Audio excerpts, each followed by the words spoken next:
माझ्या नेतृत्वाखाली नाही, शेतकऱ्यांच्या नेतृत्वाखाली शेतकरी त्रस्त आहे. शेतकऱ्यांना संकट जो आज आणला गेला आहे ते मुद्दाम आणला गेला आहे. जर काही दिवसापूर्वी आपल्याला सांगितलं गेलं असतं की आपल्या देशात तेल किती आहे, तर काही दिवसापूर्वी रशियाकडून तेल विकत घेण्याचं बंद केलं नसतं, इराणकडून तेल विकत घेण्याचं बंद केलं नसतं, तर आज पेट्रोल आणि डिझेलचे रेट वाढले नसते.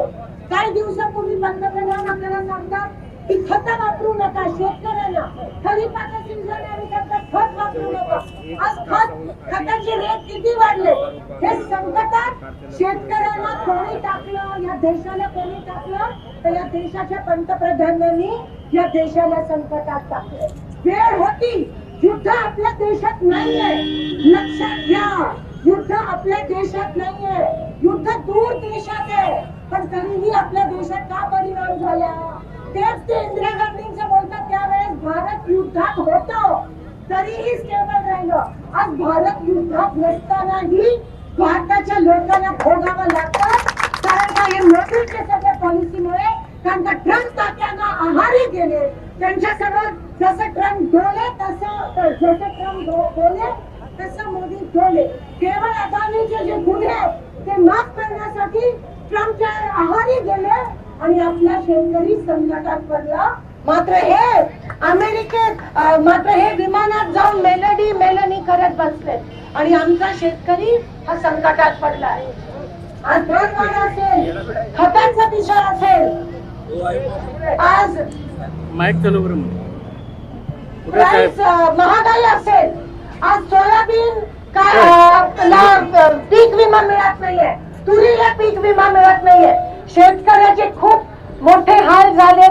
एकतर ह्यांच्या दारूच्या ठेक्यामुळे शेतकऱ्यांना शेतीपर्यंत पाणी सोडायला या लोकांनी वेळ लावला. कारण का यांचे पॉइंट सगळ्या ठिकाणी नदीमध्ये आहेत. म्हणून काही असलं तर हे शेतकऱ्यांना पहिलं टार्गेट बनवतात. हे फक्त उद्योगपत्यांचं हे सरकार आहे, शेतकऱ्यांचं सामान्य लोकांचं नाहीये. सामान्य लोकांना शेतकऱ्यांना झळ पोचतोय. मी तुम्हाला सांगू इच्छिते की आम्ही तुमच्या सोबत आहोत.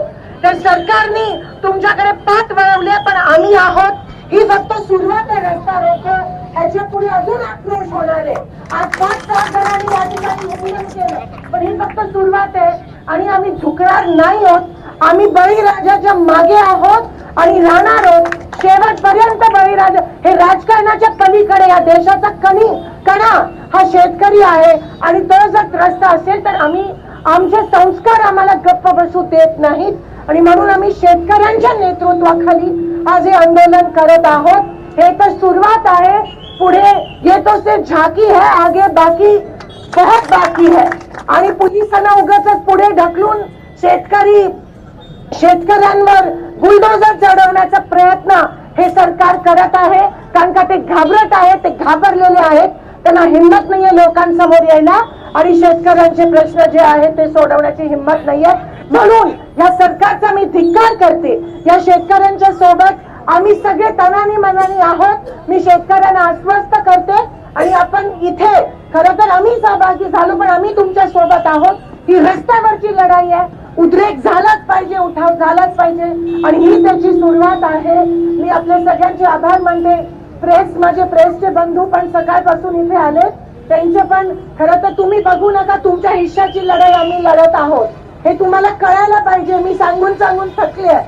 कृपया गोदी मीडियाच्या बळी पडू नका. तुम्हाला पण मी विनंती करते आणि इथेच थांबते. धन्यवाद. जय हिंद, जय महाराष्ट्र.